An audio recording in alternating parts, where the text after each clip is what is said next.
News Conversation Web TV. I'm Ishan Russell, and India Post Live is, of course, a forum for you to participate and use technology and get in touch with us. Use social media, use Twitter, hashtag India Post Live to your tweets, or use our Twitter handle at India Post Live, and you can participate in this conversation. In case you want to come in via Facebook, we have a Facebook page called India Post Live. Go like that, comment on it, post a picture, post a video, post anything that you want literally over there. And we'll, of course, try to accommodate that, your point of view in our presentation. And in case you're on indiapostlive.com, well, that's the website. You can watch this live, and in case you're watching this later, there are other videos for you to check out as well. So go check those videos out. We have a wall over there. Comment and participate. In fact, you can send in a participation request and come in live via Skype or Google Hangout and be the expert and participate in this discussion. And the discussion that we're doing today is about governors. Yes, there's a new government in place, but with the new government, often what happens is governors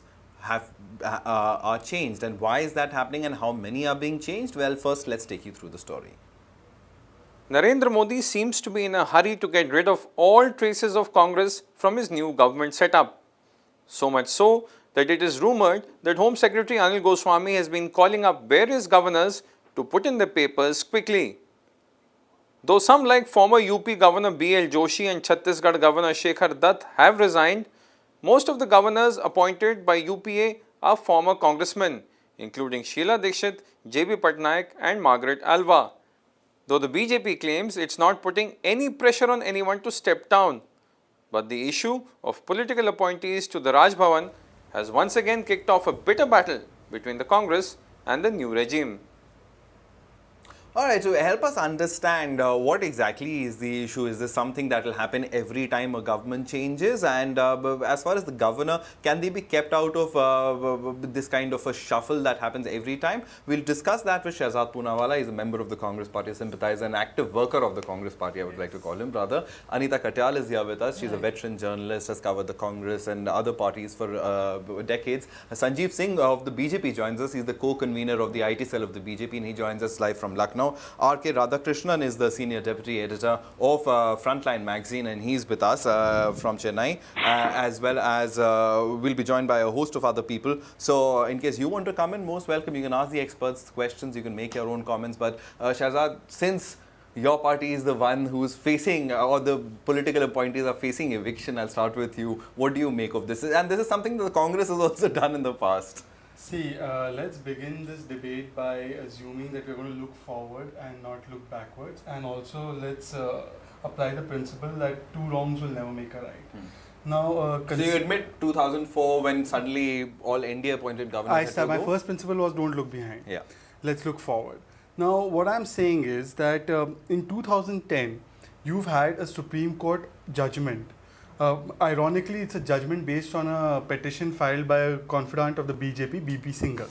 That Supreme Court judgment has made it very clear as to how Article 156, which deals with the appointment and removal of governors, is to be seen. It can't be a capricious, unfettered discretion of transferring governors from one place to another. It says that there has to be valid and compelling reasons to remove a governor.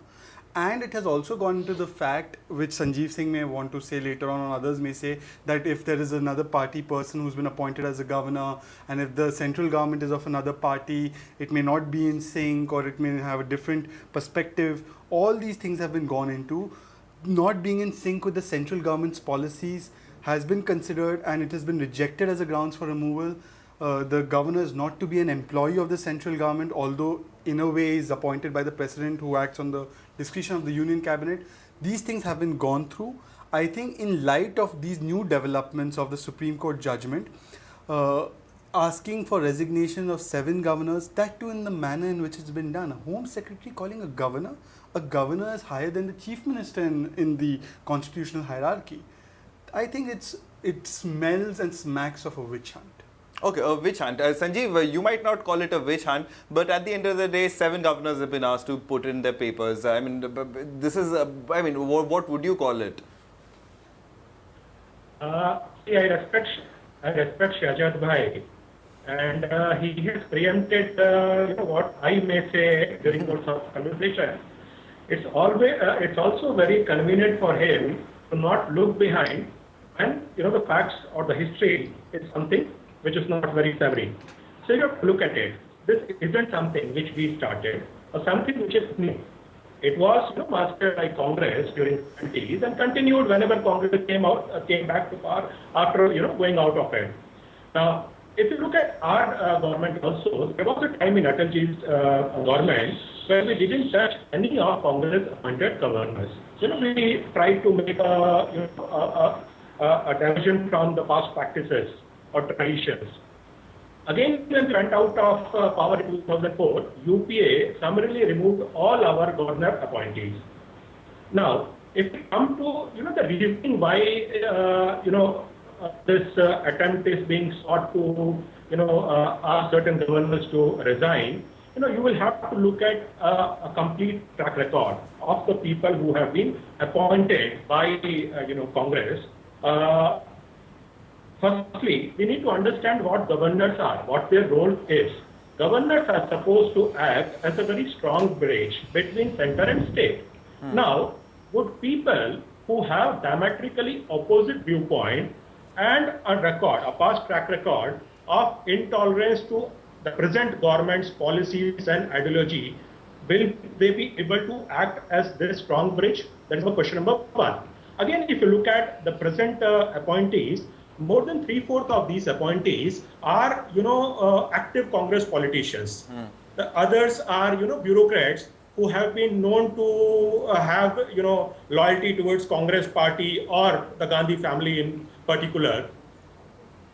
Everybody knows that they were not appointed on merit, rather they have been rewarded for the precise reason. So in the first place, when they were, appointed solely because of the loyalty factor and not because of merit, now those factors are no longer applicable with the change of guard. So they should, of their own volition, offer their resignation. This is my summary. Would the same argument hold for the President of India? I mean, who was your biggest political adversary at one point in time as the leader of opposition, Pranab Mukherjee? There is a difference. President of India is an elected representative.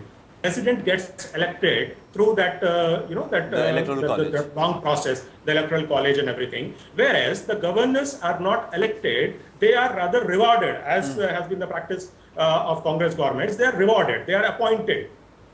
All right, so you want to reward your own people, but Anita, this is something that happens every time. Every time there is a change of guard in the government, the change of governors happens. Can the post of a governor be, like the post of a president? Once somebody becomes president, then he is above partisan party politics. Can a governor be above that? Is it up to the individual discretion of a governor? And can they really keep the political allegiances aside once they assume a Raj Bhavan office? You assume that they will kind of put aside their political allegiances once they are, it's like the Lok Sabha speaker or anybody else. Once you occupy that position, you expect them to be neutral and act as an objective bridge between the center and the state government. But that is an ideal situation. We are talking of a situation where you expect the governors to be really above it all and all. But over the years, as everybody is, we all know, over the past 4 decades or so, happens every time. Every time there's a change of government, the governors are turfed out and the new government always makes their own appointees. And I don't think, whether it's BJP or the Congress, BJP did the same. BJP's spokesperson is now saying that the Congress had appointed their loyalists, put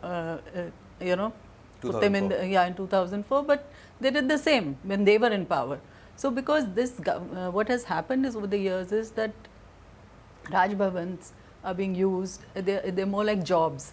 You have defeated MPs, you have defeated ministers, you have veteran leaders who cannot be accommodated anywhere else, so you have to kind of give them a sop and you need to keep them happy and all that. After all, and that happens, I don't blame it. Political party has to do all this.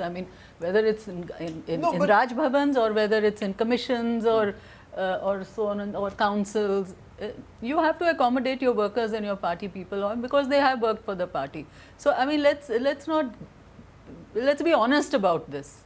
And let's be upfront and honest and say, yes, this is it. But I don't think we should, have this facade of saying, oh, the governor is, is a supreme, he's above something, and they appointed and we didn't appoint loyalists and they appointed loyalists. I mean, this kind of war of words, I think should end. We should be honest and say, yes, we want to accommodate our people just like you did. And that's it. The bottom line is that. And you might want to ask Sanjeev Singh that those 4 governors on whose removal the BP single case happened, Vishnukant Shastri Yeah, they were all to BJP Babu loyalists. Paramanand, one of them was a sitting BJP, was a defeated BJP MP. So, see, Anita is Alright, right. Get off your high horse. It's not that I didn't want to look behind because of one party's misdeeds. Every party has done its share of, demeaning the position of the governor. Therefore, for even Sanjeev's sake, I did not want to look behind. Let's look from now forward. And now forward says, the point Sanjeev said, that you will remove them because the central government has a certain policy and he represents a diametrically opposite view. The court has gone into that and has said that one of the permissible grounds for removal suggested was the governor not being in sync with the policies of the central government, and a governor could be removed if and when the central government lost confidence in him. This has been completely rejected. So Sanjeev's idea that Sheila Dikshit's views are diametrically opposite to Narendra Modi's, or Kamla Beniwal who kind of showed them their place in the entire Lok Ayog debate, or Bharadwaj who gave sanction to prosecute Yediyurappa, and this political witch hunt that they're doing is not a valid and compelling reason as per the current law of the land. That has to be taken into consideration. All right, I'll let you respond, Sanjeev, but I want to get in R.K. Radhakrishnan, also a senior deputy editor of Frontline, is with us from Chennai. R.K., the fact is that, I mean, the political appointees, Shehzad might be talking about how the BJP governors have often created problem, but H.R. Bhardwaj and the Karnataka BJP government was a famous case of them constantly being at loggerheads. So governors as political appointees is really not going to go away unless and until there's real consensus in terms of across the board or amongst all parties. Yeah, I have to agree with that, but we have to remember that the kind of brazenness with which the governors are being appointed, of course, Article 157 and 158 specifies the eligibility requirements, which is, of course, being a citizen of India, about 35 years old, not being a member of either House of Parliament or state legislature, and not holding a office of profit.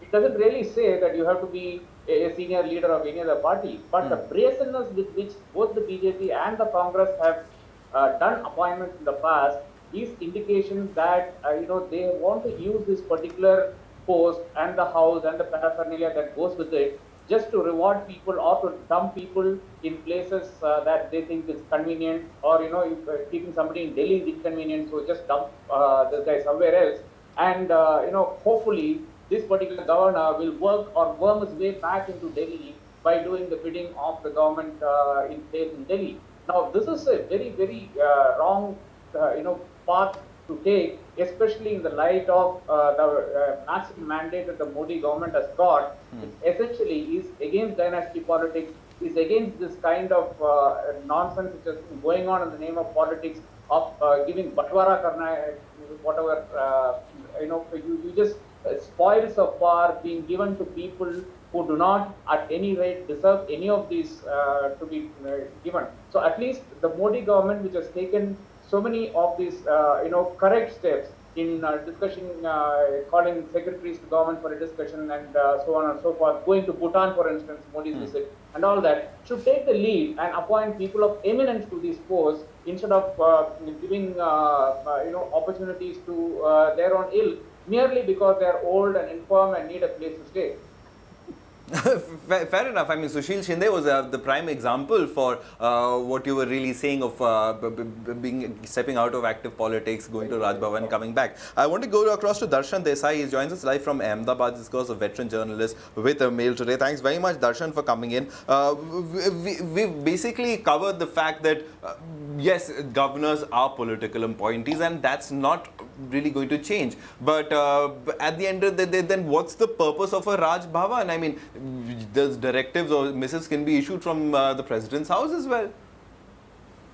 I think it is time for a review of how we appoint the governors. And just like the election commission, all constitutional bodies should be independent. And governor is a constitutional body, and there should be people who are independent who should be appointed. What we have seen is across political parties, across political parties, all these are political appointees, and this system has to change. This system has to change if we want to, like, maintain our constitutional sanctity. All right, but this certainly has to change. And Sanjeev, I mean, you've got the mandate for a change of new politics, and I don't want to get into the rhetoric of who did what in the past. But from here on, I mean, has time come for like eminent personalities to be appointed in Raj Bhavan who can really, like you did with the president of appointment of Dr. APJ Abdul Kalam, and he's gone down in history as one of the most brilliant presidents that we've had. So is it time to move beyond the political appointees? See, we are all for framing of new set of rules and policies in line with Sarkaria committee recommendation. But again, I mean, since Shehzad Bhai mentioned about Sheila Dikshit, I'll like to get back to that. See, Sheila Dikshit, just consider this case. She lost election for her party, also of her own. Within, weeks of the new elections, she gets appointed as a governor. It's also relevant that there are allegations against her in CWG scams and references to her acts of commission and omission by Shunglu Committee and Lokayukt reports. Why should she and other such governors who have allegations against them of deeds of moral turpitude, on which investigations may sought to be initiated, be given gubernatorial immunity by letting them continue? Okay. So I want to just remind you that you're one of the names doing the rounds in the BJP is Kalyan Singh, who went to jail for contempt of Supreme Court's orders and allowing the Babri Masjid to fall. So this is the kind of talent they want to send to Raj Bhavan. They're talking about Sheila Dikshit. As far as these things that he's made out, please, the court has allowed you and you continue to have the freedom to remove Sheila Dikshit from a governor's post. Please give this writing in recommendation that this is the reason we want to remove us from the governor post, and take it forward and go let it be challenged in the court, and then see what the answer you get from the courts. Why don't you do it? And as far as a non-political and a parties, if you want to go on a larger issue, I agree with with Darshan Desai and the speaker before. Now we have to look at the appointment of the governors. Let me remind you, Sarkaria Commission report or HM Sirvai, all these jurists have said what the governor's post should be and how we can appoint them apolitically. BJP, in its reply to Sarkaria Commission, had said a lot of things, including we don't want to transfer governors from one place to another. We would like an interstate panel where the state representatives are also taken on board. Venkaiah Naidu's statement in December 2011 is that we should implement Sarkaria panel recommendations. Now they have the mandate. They have the entire political support and the people's support. Implement what you've committed to the Sarkaria Commission. We will be more than happy with it. Is this a priority, Sanjeev, as far as the recommendations of the Sarkaria committee concerned? See, even our detractors haven't said we are going to remove governors, number one. Secondly, if you look at Sarkaria Commission recommendation, what it says is you should have appoint people of eminence. There are a number of bureaucrats which Congress governments have appointed as governors who are not people of eminence. Similarly, it says that people should be they should be people of integrity. Now, if you look at past governors of Congress, case of Satya Razi comes to light, who as Jharkhand governor, I mean, did something which was so unconstitutional that Supreme Court had to step in. And if I remember correctly, Ishan, is he willing to answer one question? Observed, Shehzad Bhai, let me complete. No, you're looking back. I'm asking you for a commitment, Sanjeev Bhai. Sanjeev Bhai, page number 619, you have committed that you will appoint governors after consulting an interstate council, which includes representatives of the state government and the representatives of the center. Will you constitute the interstate council before appointing the new set of governors? Yes or no? Don't give me who is appointed. We appointed the worst governors. Chalo, accepted. Now you tell me, will you appoint it according to this? Your own words. And major issues, I cannot give an answer in yes and no. That means you are fooling the people. Simply saying is, that means you are fooling people. What? That means you are fooling. Look, I don't want to reduce this debate to rhetoric. What I'm simply saying is, one, we are not, seeking to remove all the governors.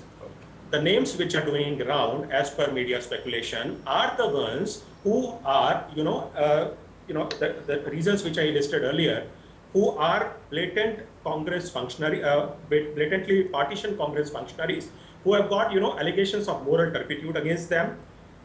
People who, just look at the case. Let a party power, governor of Andhra Pradesh came back as Prime Minister. Such people, this is not what is expected of an ideal, policy as per Sarkariya Committee recommendation.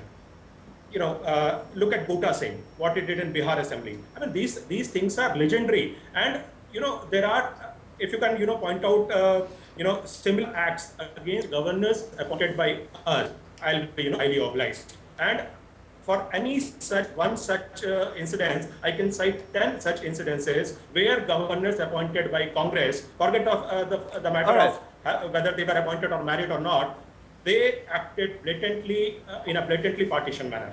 All right, fair enough. The partisanness of governors, of course, has been, I mean, we've seen it through the 90s and the 2000s of various examples. But Darshan, I want to come back to you. As far as the issue that is being raised of insulating the constitutional authority, given the mandate that the BJP has, and you've seen Narendra Modi functioning over the past 10, 12 years in Gujarat rather closely. So given how he's functioned over there, what can we expect in terms of insulating constitutional authorities, getting changes that in long-term politics could be really defining? Can we expect that from him? See, there are two things. One is that I'll just take you a little in the background. The first thing is that Mr. Narendra Modi has tried to, very successfully camouflage his communal agenda with his development talk. Okay, and now he's trying to show that he's a different person. Okay, if he wants to prove that he's a different person, he should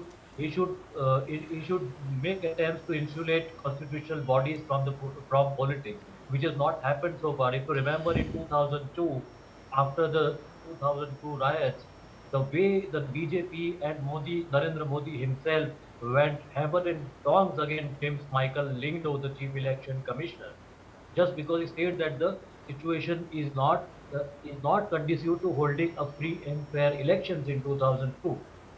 Now if Modi is out to change his personality, which he has so far, by camouflaging his thing with development thing, he should now do it with this also and make a point that he's different. That's what the mandate is for. But if you're going to do the same thing which the Congress did with appointments of governors, that shows that there is no change in your outlook about things. You want only things to move as you want, and that's why, and look at his personality. He has raised himself above the BJP and above the party.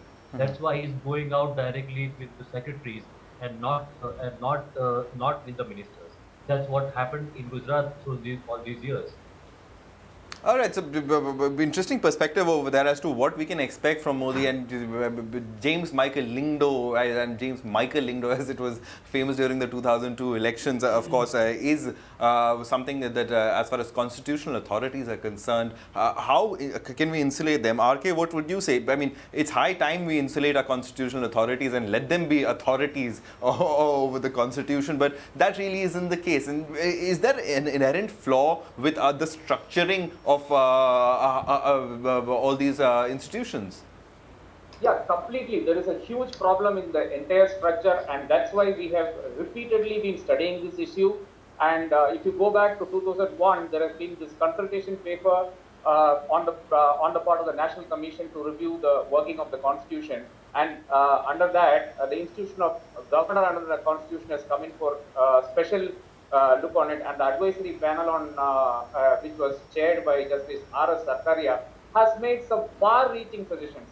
All that the BJP government needs to do is to look at these suggestions, and there, of course, it also brings in the Sarkaria Commission recommendations, and it makes it very clear that the Sarkaria Commission recommendations should be the basis. And very, very clearly, this particular thing is also there in the Law Ministry website. And it's not dense. It's very easy to access. It basically says a few criteria. It should be the governor should be an eminent person, and must be a person from outside the state, which is normally the case. And should not have participated in active politics at least for some time before his appointment. This is where I think we make a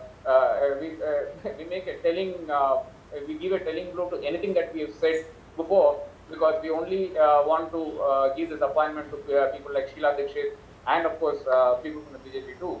And he should be a detached person and not intimately connected with the local politics of the state, and so on and so forth. I think anybody can read this, which is available on the website. It's very, very easy to implement these recommendations, especially because the BJP government has started on the right foot and is being seen as doing the right things. And as it is, the institution of the governor, it's not possible from at this day and age to impose Article 356 on a state and dismiss the government merely because the governor makes a recommendation, and because you have a very powerful Supreme Court which will come in. So in that, looking from that point of view, also, the governor's post is something. It's only an ornamental post. And given the fact that the governor does not have the kind of powers associated with him in the past, and the government at the center cannot act merely by the governor's recommendations, it's high time that the BJP let go of this very, very small issue and either allow these governors to continue or bring in or implement the suggestions given by the Sarkaria Commission and the committee, that expert panel that went into the working of the constitution. All right. On that note, Darshan and RK, thanks very much for coming in. We're wrapping this up, so I'll take final comments from the remaining guests. Anita, can the BJP, will the BJP, does the BJP want to implement these recommendations? See, ultimately, BJP is a political party, and the same compulsions which the Congress has, BJP has the similar compulsions. They have to accommodate, they need to accommodate their people, and this is a very convenient and a very attractive proposition to be in a Raj Bhavan. So, I think, both parties are equally to blame and they have their compulsions, and I agree with the other panelists that you need to review the whole situation in terms of, and for that you need a political consensus. Both parties need to, get down and say, okay, there has to be political will to do this. Sarkaria Commission recommendations have been around for quite some time, but nobody has really done anything about them. So first of all, I think the political parties themselves need to get together.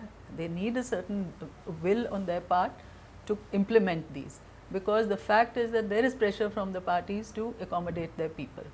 So that is it. But I think one thing, another point which you can't take up is that to insulate the authorities, this position, you could also say that, lay down that a governor will not go back to active politics, or that he will not be given any position There was a mention of a cooling off period also. Yeah. Or because what happened to Shinde or ND Tiwari or SM Krishna and all, they were parked there for a while, and then they were brought back as ministers and all that. Not ND Tiwari, but I'm saying SM Krishna and Shinde did come back, and they came back to the Rajya Sabha. So I think if you want to really ensure that there is certain amount of objectivity on their part, and then there is, there's this thing that, okay, I might get something after this, so it kind of weighs in their minds. To avoid that kind of a situation, this could be put. But having said that, I would also say that in this present situation, I feel that the Congress governors appointed by the Congress should, proprietary demands that they should resign. There is the change of government. The fact of the matter is that they are political appointees. The fact of the matter, they were appointed by the party. So they should resign.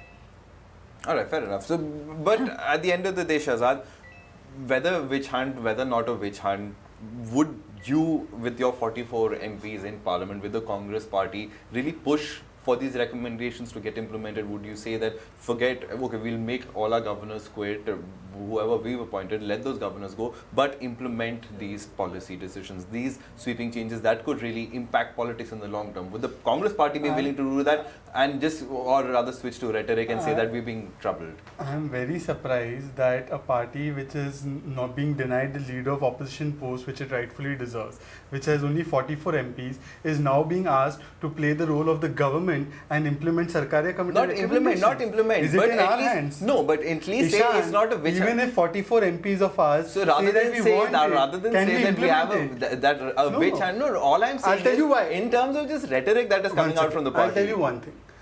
All that we are saying is that you, the BJP, have on record at the Sarkaria Commission meetings and in the public domain have said that you want an interstate council, you want XYZ, you want implementation of these recommendations.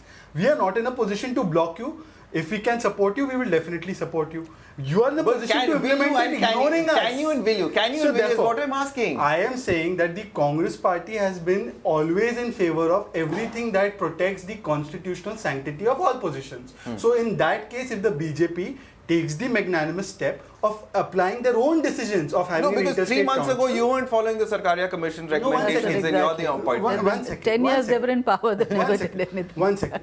What we have done, we've got a response for that already. Now you can't keep holding that as the record for what BJP can so do. that is what I am saying. And see, people are now asking that is Modi removing Beniwal because Beniwal objected to his Lok Ayukt appointment? Is Modi removing Bharadwaj because Yediyurappa was sanctioned for prosecution by... So we don't want that Mr. Modi's so-called new clean slate is tarnished. Therefore, and he has the numbers of 282. He does not require a party which they say 44 Therefore, regional the party. active- They call us regional party. Why they need our support? You demonstrate the magnanimity. Ask Sanjeev to commit that they will now, when these tenures will anyways get over in 1 year. 2014, most of them get over. There will be new places available. They will appoint all apolitical persons. They will follow the Sarkaria commissions to the T, and they'll follow their own commitment. All right, so we're not getting Ask them for we're that not getting a commitment. commitment from the Congress. The Congress is committing to every possible measure to safeguard constitutional, sanctity of all positions. All right, so after 10 years, the Congress realized that. But Sanjeev, would it take another 10 years and a lost election for you to realize that, or is the BJP really going to get down and really protect constitutional authorities even from itself? So it's nice to see that Shahjad Bhai is expressing their support to Sarkaria Commission recommendation while all along they have, violated it while they have been in power. What I would like to say is, let us do our work. People have reposed faith in us and they will judge us again after 5 years. We can assure everyone that we won't do things which have an adverse impact on our image and neither has detrimental effect on society and nation. I wish I could As- believe that as- because the Sarkaria recommendations came in 80s and you were in power from 98 to 2004. We know how much you also But you were there for implemented 20 years in the middle of the 80s. No, 1 second. The entire decade from 90s to 2000, we weren't in power. There was, there must have, there was 90 to 96 you were in power. Where was the single party government of Congress in power that we had the numbers? We had to always have a coalition. Today, they are a single party government. For the first time in 2 decades, I know, they're but a you single party passed government. landmark They do not legislation. You need passed they do landmark not need to bow legislation. down to coalition politics. You passed landmark legislation, so you could So what I'm saying is that now let's not keep looking back. They didn't follow Sarkaria, we didn't follow Sarkaria. Now they are a single party government. They can follow Sarkaria. Will they follow Sarkaria is the question. One line, They Sanjeev, won't. then we'll They wrap up. won't. I just wanted See, to say I thank Shahjad Bhai for tacitly, accepting that 6 years of ours is equivalent to 20 years of their. We won't disappoint him, nor the people of this nation. Give us 5 years, we'll do a lot of things which are expected. All right, Anita, final word. No, I just wanted to say, although I like I said earlier, that I feel that the governors appointed by the Congress should resign or whatever, even, or vice versa. If the BJP had come, at the previous time, when the Congress came to power, the NDA governors should have resigned on their own, because, the fact is that you cannot get away from the fact that these are political appointees.